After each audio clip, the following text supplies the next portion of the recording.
Assalamu alaikum students. Today in the course of positive psychology we will learn forgiveness. Today we will study the basic concept of definition and its various dimensions.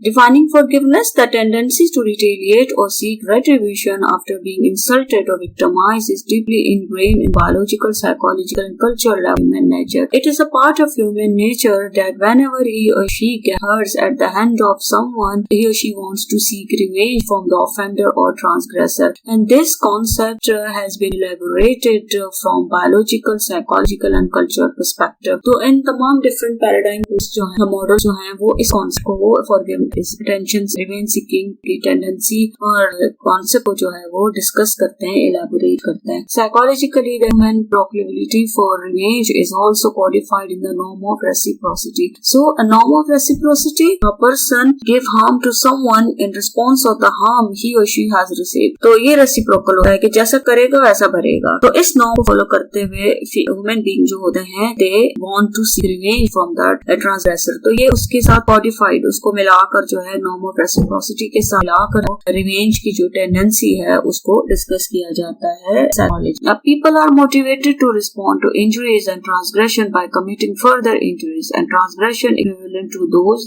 they have suffered. तो usually होता क्या है, people commit more injuries in response of the injuries already have been committed by someone else. तो ट्रांसग्रेसर होता है, उसने एक harm दिया है, अब उसके बदले जो है वो दूसरा पर्सन जो होगा वो हार्म, जो विक्टिम होगा वो हार्म देगा. अब एक हार्म है, उसके साथ अब फर्दर हार्म है, तो इंजरीज है तो उसके साथ और इंजरीज है. जैसे सपोज अगर एक पर्सन किसी का के सर फाड़ेगा या उसके सर पर कोई चीज मारेगा जिसके सर पर चोट आएगी, तो दूसरा पर्सन जो है वो उसको और कोई चीज उठा के मारेगा, उससे फर्दर इंजरी हो जाएगी. फिर इसी तरह वो दो एक दूसरे को जो है रिस्पॉन्स टू हार्म इस तरह वो करते रहेंगे तो उससे इंजरीज होंगी. और वो लगता है ऐसे है कि जो ट्रांसग्रेशन है वो इक्वल हो गए, जो पर्सन सफर जिन लोगों ने किया वो अब मामला जो है वो बराबर हो गया. However, revenge rarely is perceived as being equitable. Victims tend to view transgression as more painful and harmful than to perpetrator. तो revenge जो है that is not considered as equitable. कि अगर हम ये समझें कि अगर revenge seeker है तो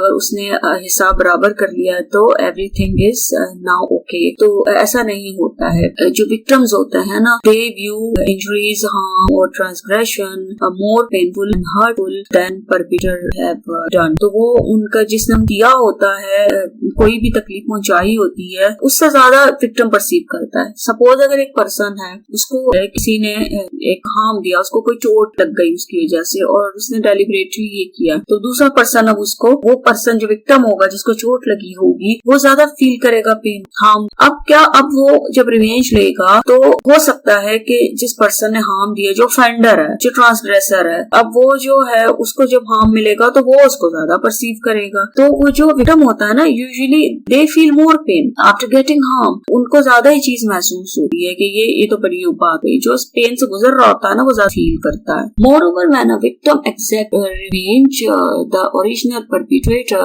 often perceives the revenge as greater than the original offense and may retaliate to settle the score, thereby perpetuating a vicious cycle of vengeance. तो अब होता क्या है कि एक विक्टिम है, victim seek revenge from the offender and transgressor, and on the other hand, offender perceive that revenge more harmful than the harm he has given to the victim who has taken revenge. तो अब ये मामला जो है ना वो एक cycle चल रहा होता है, विशेष साइकिल चल रहा होता है, बदले का बदला. तो अब एक पर्सन जिसने हार्म दिया है, अब वो विक्टिम है, वो उस लीव को बहुत फील कर रहा है, और अब उसने जो है वो ऑफेंडर को, जिसने उसको नुकसान पहुंचाया था, उसको नुकसान पहुंचाया. अब वो जो दूसरा जो है ऑफेंडर, जिसको बाद में उसने जिससे बदला लिया, उसको वो चीज ज्यादा परसीव हुई, उसको लगेगा इसने मुझसे ज्यादा बदला ले लिया, मैंने तो उसका इतना नुकसान नहीं किया, तो इसने मेरा ज्यादा कर दिया. अब वो फिर स्कोर बराबर करने की कोशिश करेगा उसको मामले को. तो फिर ये एक विशेष साइकिल चलता रहेगा रिवेंज का. The motivation to return harm for harm has long been a part of culture and is one of the most rudimentary of dealing dealing with perceived injustice. So human in the societies, human being have been taking revenge from the offender and transgressor, और वो उसमें उनमें ये motivation रही है कि भाई हम करें। ये बड़ी एक मतलब ये अप्रोचेस हैं वो इनजस्टिस के साथ, इनजस्टिस को डील करते हुए, उसको परसीव करते हुए जो है वो ये अप्रोचेस वर्क करती हैं और डिस्कस करती हैं परसीव इनजस्टिस को, कि if someone has perceive injustice then he और she will see revenge from the transgressor by own self. तो जहाँ पर इंसाफ नहीं होता तो फिर लोग क्या करते हैं, वो खुद ही बदला लेने की कोशिश करते हैं। Nearly all culture have attempted to codify the law of retaliation so that revenge could be taken out of the hands of individual and placed in the hands of a dispassionate third party such as the society. So, with the passage of time, culture have developed rules and formulated the policy so that people do not take revenge by oneself, and the society and the government and the state should decide whom to punish and how to punish the offender and transgressor. तो वो एक होता है कि ये rules culture में different societies में ये बनाए गए हैं और ये सेट किए गए हैं, and people need to obey and are required to obey all these rules. जैसे हम इस सिटीजन हैं इस कंट्री के, पाकिस्तान के, तो we are required to follow all those such kind of rules our state and government has set for us. तो अब इस तरीके से अगर एक पर्सन जो है वो रिवेंज लेना शुरू कर दे, हर बंदा खुद की रिवेंज लेगा, तो फिर सोसाइटी का क्या बनेगा। इसलिए गवर्नमेंट, स्टेट और कोई भी कल्चर जो है वहां पर इस तरह के रूल सेट किए जाते हैं कि भाई रिवेंज जो है ना इंडिविजुअल ना ले, खुद ना ले, और ये थर्ड पार्टी डिसाइड करे, सोसाइटी डिसाइड करे, गवर्नमेंट है, स्टेट है, वो डिसाइड करेगी जिसने ये क्राइम किया है, और उसको जो है पनिशमेंट खुद देंगे और किस तरह से देंगे। Theorists and researchers generally concur with assertion that forgiveness is different from other concept। तो जो थ्योरिस्ट और रिसर्चर हैं, जब उन्होंने फॉरगिवनेस पर स्टडी की, forgiveness is the alternative to the revenge. ठीक है, अगर आप एक तरफ रिवेंज की बात करते हैं तो दूसरी तरफ फॉरगिवनेस आ जाता है। तो थ्योरिस्ट और रिसर्चर जो हैं वो जब फॉरगिवनेस की बात करते हैं ना कि भाई आप रिवेंज ना लें, आप फॉरगिव करें, तो वो इसको एलैबोरेट भी करते हैं और इसको डिफरेंशिएट भी करते हैं कि डिफरेंट जो कॉन्सेप्ट्स हैं उनसे इसको डिफरेंशिएट करके भी स्टडी किया गया है। A pardon, which is strictly speaking a legal concept. So theorists and researchers have differentiated the concept of forgiveness from the pardoning. That is a legal concept used in a society, and when a person need forgiveness, so he or she can use this word. तो ये जो है ये concept है, इसको use किया जा सकता है कि जैसे कहते हैं pardon me, मुझे माफ कर दें, या कोई लीगल वो है, कोई स्टेट है, कोई सोसाइटी है, कोई कमेटी है, तो वो भी इस चीज को डिसाइड कर सकती है कि ये पर्सन जो है इसको माफ करना है नहीं करना है। तो but it will be different from the forgiveness we are expected to show toward each other. Then next condoning, which involve justifying the offence. Sometimes we justify the offence. We suppose we heard a story or incident and we came to know that a person had given harm to another person. तो फिर हम वो story सुन के, वो incident सुन के हम कहते हैं सही किया, इसके साथ तो यही होना चाहिए था, ये बिल्कुल अपने हक पर है, इसको ऐसा ही करना चाहिए। तो उसने इसके साथ ज्यादती जो की इसने बिल्कुल ठीक किया, उस पर्सन ने गलत किया था तभी तो उसके साथ ऐसा हुआ है। तो ये कंट्रोलिंग है, तो हम ऑफेंस को जस्टिफाई करते हैं। So here researcher and theorist also differentiated the concept of forgiveness from this condoning कि in forgiveness person will not justify the offence at all. तो वो नहीं होगा, कोई रीजन उस तरह की नहीं देगा कि ये ऑफेंस ठीक हुआ है, बिल्कुल सही है, सही होना चाहिए, इस तरह की चीज नहीं होगी। Excusing, which implies that a transgression was committed because of extenuating circumstances। तो यहाँ पर ट्रांसग्रेशन जो होगा वो कुछ सर्कमस्टांसेस ऐसे होंगे कि जहाँ पर एक पर्सन जो है वो कोई भी ऑफेंस वो कर देगा या कोई हार्म जो है वो दे देगा, तो वो एक्सक्यूज का वर्ड जो है वो उसके लिए यूज होता है। It is also different from the forgiveness. And then forgetting, which implies that the memory of a transgression has decayed or slipped out of conscious awareness। और इसी तरह हम जो है फॉरगेट करते चीजों को कि हम जो है वो किसी भी ट्रांसग्रेशन को, and we do not like to talk about that transgression, तो हमारी वो मेमोरी से चला जाता है और कॉन्शियस अवेयरनेस हट जाता है। जैसे कहते हैं ना, छोड़ो दफा करो, हम अक्सर कहते हैं मैं इसको याद ही नहीं करती, मैंने तो भुला दिया सब। तो भुलाना that is different from the forgiveness. तो फॉरगिवनेस में फॉरगेटिंग उस तरह नहीं होती, आपको पता होता है, you are aware of the situation, you can recall the injury और the hurt you have received at the hand of other. वो दूसरे ने जो आपको दी है आप उसको याद रखते हैं, and despite that you are willing to forgive the offender. तो फॉरगेटिंग जो है वहां पर पर्सन जो है वो भूल जाता है। And the denial which implies an unwillingness or inability to perceive the harmful injuries that one has incurred. तो अब यहाँ पर डिनायल में क्या है कि person denies of the incident happened to him or her. तो वो उस हार्मफुल इंजरीज को वो उसको एक्सेप्ट नहीं करता या उसको जो परसीव नहीं करता है, वो कहता है छोड़ो ये होता रहता है। जैसे हमारे यहाँ बहुत सारी चीजों में कहता है ये तो हो ही जाता है, ये तो काम सी बात है, हमारे यहाँ कौन नहीं था, हम इस तरह के सेंटेंसेस बोलते हैं। तो हम उससे एसोसिएटेड इंसिडेंट या उससे जो इंजरी है, जो हार्म या कोई भी चीज हो सकती है, लेकिन इंजरी यहाँ पर फिजिकल की बात नहीं हो रही। You can also consider it as a psychological injury. जैसे साइकोलॉजिकल इंजरी है तो वो आपके इमोशंस को हर्ट कर देने वाली। जैसे कोई वर्ड्स हैं, if someone has not physically harm you but he has harmed you psychologically, कि आपके इमोशन को हर्ट किया, कोई वर्ड किए, इंसल्ट की या कुछ इस तरह की चीजें होती हैं कि जिससे आप सैड होते हैं, तकलीफ में आ जाते हैं, तो वो साइकोलॉजिकल टाइप की इंजरी होती है। तो इसको भी आप डिस्कस कर सकते हैं। तो sometimes people do not accept the injury और द हार्म ही और शी हैज रिसीव्ड फ्रॉम। तो वो ऑफेंडर और उसकी जो है वो ट्रांसग्रेशन रिलेटेड जो इंजरी है या हार्म है, उसको वो पर्सन उस तरह परसीव नहीं करता है और वो डिनाई उससे करता है। अगर वो पर्सन डिनाई करता है तो that will not be the forgiving. Forgiving different है, फॉरगिविंग इन तमाम कॉन्सेप्ट से different. Forgiveness is distinct from reconciliation, a term that implies the restoration of a fractured relationship. So, theorists and researchers also have differentiated forgiveness from the reconciliation. Reconciliation means when you have received injury from person or you have quite relationship with that offender, but after some time you reconciliate with the offender or transgressor or the person who has hurt you. तो reconciliation है, जैसे कोई relationship खराब हो गया तो सुलह हो गई, ठीक है। जैसे अक्सर हस्बैंड वाइफ होते हैं, उनका झगड़ा होता है और दे वांट के जो है वो सेपरेट हो जाना चाहते हैं, होते भी हैं, and after some time they reconciliate with each other. तो ये रिकंसिलिएशन है, ये रेस्टोरेशन ऑफ रिलेशनशिप है, ये फॉरगिवनेस से डिफरेंट। तो फॉरगिवनेस का मतलब ये नहीं है कि you will again make the relationship with the offender और द ट्रांसग्रेसर। ये एक बड़ी मिसकंसेप्शन है कि फॉरगिविंग है तो बस ठीक है, आपने माफ कर दिया तो ठीक है। तो not in all situation you can reconciliate with the offender or the transgressor. तो sometimes it is difficult for you to restore the fractured relationship. तो वहाँ पर होता है, तो आप इसको इससे भी separate, reconciliation से भी separate करके forgiveness को understand करेंगे।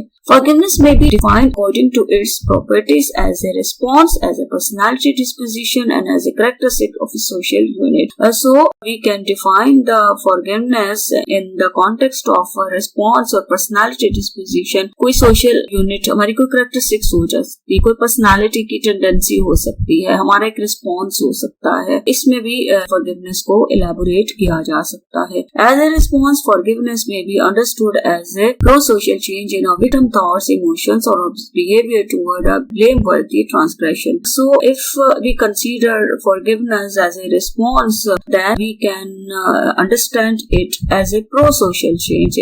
A change occur in the victim thoughts, emotion and behavior as well. When a person gets hurt at the hand of someone, so he or she may develop negative feelings, thoughts and emotions toward the transgressor and his। तो वो उसके अंदर जो negativity होती है ना, उसमें pro social change आता है, थॉट में, इमोशंस में, कि पर्सन जब माफ करता है, फॉरगिव करता है, तो उसके अंदर चेंजेस आते हैं। His negative thoughts and emotions are likely to be converted into positive thoughts and emotions. तो जब पॉजिटिव थॉट्स होंगे, इमोशंस होंगे, तो definitely person will behave in the positive way. तो ये प्रो सोशल चेंज आता है। और पर्सन जो है वो ट्रांसग्रेसर की तरफ, फेंडर की तरफ जो है वो उसका एटीट्यूड जो है वो चेंज हो जाता है। People forgive their responses, what they feel and think about what they want to do or how they actually behave toward people who have offended or injured them become less negative and more positive or pro-social over time. So when people decide to forgive the offender and transgressor, a drastic change come in their way of feeling, thinking and behaving as well. And they decide what to do, how to do and how to behave toward the people who have deeply hurt them. And this way they will be less negative and more positive. उनके अंदर जो negativity होगी वो कम होती जाएगी और level of positivity है वो इंक्रीज होता चला जाएगा. And they will be pro social with the passage of time. तो उनके अंदर जो वक्त के साथ चेंजेस आती हैं फॉरगिवनेस की वजह से, वो उनकी थॉट्स में, फीलिंग में, बिहेवियर में चेंज आना शुरू हो जाता है और ओवरऑल उनका जो एटीट्यूड होता है वो प्रो सोशल हो जाता है, चेंज हो जाते हैं. As a personality disposition, forgiveness may be understood as a propensity to forgive others across a wide variety of impersonal circumstances. And when we talk about the personality disposition or trait while explaining the concept of forgiveness, so we will consider the forgiving behavior of a person. A forgiving person will be likely to forgive others in almost in variety of situation. और उसकी जो, क्योंकि जब trait होती है ना, personality की बात आती है, तो that behavior will be generalized behavior. That will not be confined to a specific situation. So in variety of situation, in variety of interpersonal circumstances, such people or forgiving personality will be willing to forgive the offender or all those who have deeply hurt them. तो ये variety किसमें होगा कि वो हर जगह पर जहाँ भी होंगे वो forgive कर देंगे, क्योंकि उनकी personality में एक चीज है ना, टेंडेंसी है उनकी, propensity है इनकी कि forgive कर देते हैं. तो interpersonal circumstances में जितनी मर्जी सिचुएशन हो, सिचुएशन टू सिचुएशन हो, वेरी चीजें होती हैं, लेकिन ये ऑलमोस्ट कर देंगे. 100% तो नहीं होगा, लेकिन फिर भी most of the time they will forgive the offender. As a quality of social unit, forgiveness may be understood as an attribute that is similar to intimacy, trust, or commitment. So, if we consider it as a quality of social unit, then we will understand the concept in the light of other factors such as intimacy, trust, and commitment. कि जब हमने अपने relationship में intimacy को express करना होता है, हमने मोहब्बत करनी होती है एक दूसरे से, रिश्तों को निभाना होता है, ट्रस्ट करना होता है, कमिटमेंट फुलफिल करनी होती है, then we should be willing to forgive each other. जैसे हस्बैंड वाइफ हैं कि जब उन्होंने अपने रिलेशनशिप को, कमिटमेंट को पूरा करना है तो they will forgive each other. इसी तरह पेरेंट्स हैं, बच्चों को forgive करते हैं, और बहन भाई हैं एक दूसरे को करते हैं. इसी तरह हमारे क्लोज रिलेशंस होते हैं या हमारे फ्रेंड्स होते हैं जिनके साथ हमारा एक अच्छा रिलेशनशिप होता है. हमने ट्रस्ट को मेंटेन रखना, कमिटमेंट को करना है, जहाँ हम एक्सपेक्ट करते हैं कि ये हमें फॉरगिव कर देंगे. जैसे हम जो होता है ना, बच्चे they expect from their parents that they will forgive them. ठीक है, तो पेरेंट्स से हमारी एक्सपेक्टेशन होती है कि जो मर्जी करें पेरेंट्स हमें आ जाके माफ कर देंगे. हमारी एक्सपेक्टेशन है, हमारा ट्रस्ट है पेरेंट्स पर. और इंटीमेसी, मोहब्बत का रिलेशन तो है, कमिटमेंट भी है, लेकिन हम करते हैं. इसी तरह बहन भाइयों से एक्सपेक्ट करते हैं, ब्लड रिलेशंस होते हैं, इसी तरह हमारे क्लोज फ्रेंड्स होते हैं, हम उनसे एक्सपेक्ट करते हैं, तो वो हमारे रिलेशनशिप्स होते हैं. इसलिए हम फॉरगिविंग टेंडेंसी हमारे अंदर फिर ज्यादा होती है. Some social structure, for example some marriage families और communities are characterised by a high degree of forgiveness. तो इसी तरह कुछ सोशल स्ट्रक्चर है हमारे, जैसे हमारी मैरिज के, हमारे कल्चर में क्या कॉन्सेप्ट है कि मैरिज जो होती है वो रिलेशनशिप हमने निभाने होते हैं. Marital relationship is should be sustain. हमारे कल्चर में आप देखें हस्बैंड वाइफ, उनके जितने भी कॉन्फ्लिक्ट हो वो एक दूसरे के साथ रहते हैं, रिलेशनशिप को निभाते हैं. उन्होंने अपनी, हमारे यहाँ वो सेक्रीफाइस करते हैं उनका अपने मैरिटल रिलेशनशिप को जो है वो सस्टेन करने के लिए. इसी तरह फैमिलीज हैं, तो हम फैमिलीज हैं और हम all family members forgive each other, तो ताकि हम अपने फैमिली एनवायरनमेंट को जो है वो सेफ रखें और इसको हमारी फैमिली इंटैक्ट रहे. क्योंकि अगर फैमिली मेंबर्स जो है if they do not forgive each other तो वो उनके ब्रेक होने के चांसेस हैं. इसी तरह कम्युनिटीज हैं, कुछ कम्युनिटीज में भी ये होता है कि वहां पर उन्होंने एनवायरनमेंट को प्रोडक्टिव बनाना है, पॉजिटिव बनाना है सबके लिए. तो कम्युनिटीज में फिर वो एक उसको एक पीसफुल एनवायरनमेंट क्रिएट करने के लिए भी member of those communities forgive each other, तो वहां पर भी वो फॉरगिवनेस को प्रेफर करते हैं. इसी तरह मैरिज फैमिली और कम्युनिटीज हैं जहां पर in which participants are forgiving readily for their transgression, तो वहाँ पर फैमिली जो है वो इस तरह कम्युनिटीज में एक दूसरे को माफ कर देते हैं, ट्रांसग्रेशन को माफ कर दिया जाता है. कहीं आप देखें कि आपने पंचायत का सुना होगा, पंचायत बैठती है, खानदान के बड़े बैठते हैं और फिर फिर जो खानदान के जिन लोगों के झगड़े होते हैं या उन्होंने कुछ नुकसान किया होता है तो वो उस पर बात करते हैं, डिस्कस करते हैं और उस लॉस को कंपनसेट करने के लिए भी कहा जाता है ताकि इनका झगड़ा जो है वो खत्म हो जाए।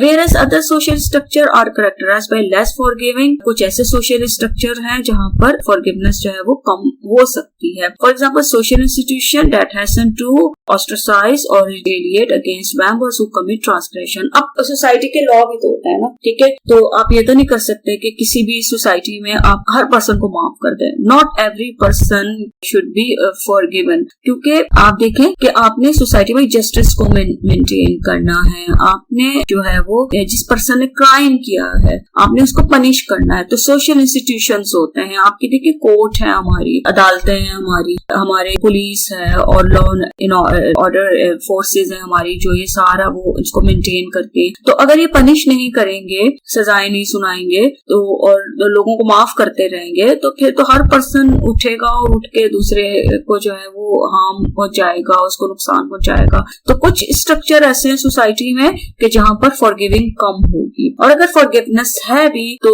जो है that will be the consent of the victim. अगर विक्टिम कहता है okay I am willing to forgive that person, तो वहां पर फिर जो है वो इंस्टीट्यूशंस जो है वो उसको कंसीडर करेंगे, ठीक है। जैसे कसास का कानून है, इस इस्लामिक लॉ है, उसको यूज करते हैं, इसी तरीके से और कवानीन है जिनको, लेकिन वो भी लॉ है ना। तो इस तरह कुछ स्ट्रक्चर में आपको फॉरगिविंग ज्यादा नजर आती है, कुछ में आपको लो नजर आती है। लो नजर आने की रीजन ये होती है कि आपने जो लोग क्राइम करते हैं, छोटा हो बड़ा हो, उनको आपने पनिश तो करना है ताकि आपके रूल्स रेगुलेशन रहे, आपकी सोसाइटी में ऑर्डर मेंटेन रहे, वरना हर पर्सन उठेगा और जब उसका दिल करेगा किसी को नुकसान पहुंचा देगा। तो इसलिए कुछ स्ट्रक्चर में फॉरगिविंग आपको कम नजर आएगी और कुछ स्ट्रक्चर में आपको ज्यादा नजर आएगी। Measuring forgiveness, now there are some scales, inventories and questionnaires which help you in measuring, examining the forgiveness. In right forgiveness inventory, that is one kind of inventory you can use to examine and measure the forgiveness for research purpose, and you can also use inventory in different setting if you want to use it. Transgression related interpersonal motivation inventory. This inventory measure three kind forgiveness in three different domain. In forgiveness is measured in form of benevolence, revenge and avoidance.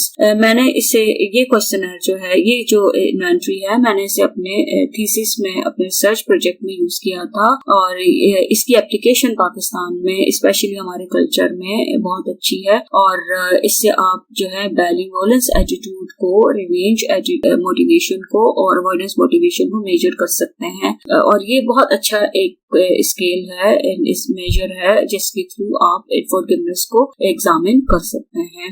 Then transgression narrative test of forgiveness, this test also help you in assessing the forgiveness in people. तो आप इस scale के जरिए भी forgiveness को major कर सकते हैं, एग्जामिन कर सकते हैं। Forgiveness likelihood scale, this scale also helps you in assessing the forgiveness. तो आप इसके जरिए भी लोगों में देख सकते हैं कि लोग में क्या टेंडेंसी है कि फॉरगिव करने की दूसरों को। हार्टलैंड फॉरगिवनेस स्केल, ये स्केल भी मैंने यूज किया है और इसको ट्रांसलेट भी किया है। और ये स्केल जो है ये 3 डिफरेंट डोमेन में आपको फॉरगिवनेस टेंडेंसी के बारे में बताएगा। Forgiveness to self, forgiveness to other and forgiveness to situation. Sometimes you need to forgive on self, sometimes you need to forgive others and sometimes you need to forgive the situation.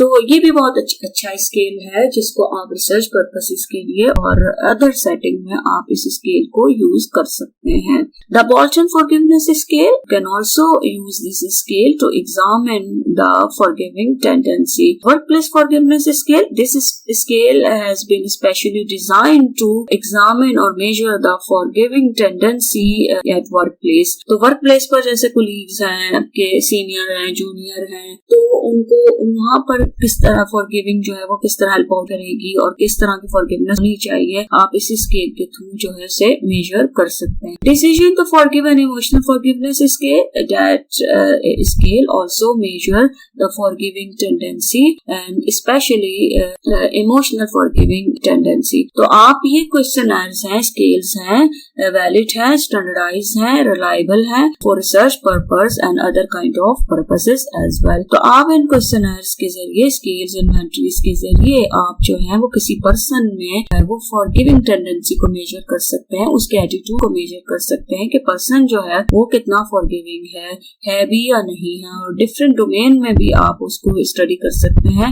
आप different dimension forgiveness की examine कर सकते हैं through this major. इसके अलावा और भी बहुत सारे मेजर्स हैं फॉरगिवनेस के हैं, आप उसको सर्च करें, लेकिन आपको यह है कि उसकी वो स्टैंडर्डाइज होने चाहिए, वैलिड और रिलायबल होने चाहिए.